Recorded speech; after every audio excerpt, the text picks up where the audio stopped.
this video, unbox natin tong GPS Action Remote from Insta360.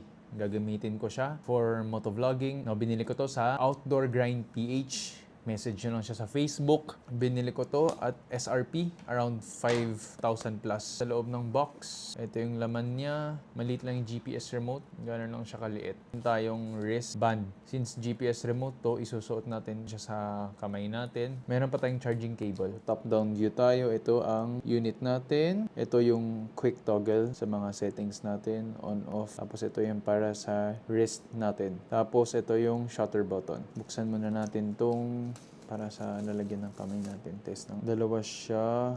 Ito yung para sa kamay. Tapos ma-adjust mo siya na pag ganun or pag ganun.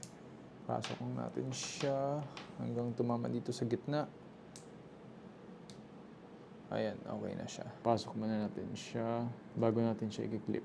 Ganun maging itsura niya.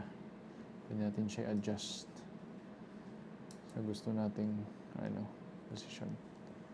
Okay, since wala siyang battery, try natin i-charge lang muna. Ito nga yung charging port niya. Type-C lang naman, standard na 360. Ayan, kumakarga na siya. Check natin kung mabubukas natin. Ayan, lumabas na yung Insta360 natin na logo. Now, while charging, i-connect natin to sa camera natin. Ayan, so naka-Bluetooth pairing mode na siya. Tapos dito naman, magpe-pair new ako. Connecting. Tapos pipindot ko dito sa camera, may Insta360 GPS remote. Ayan, so connected na siya.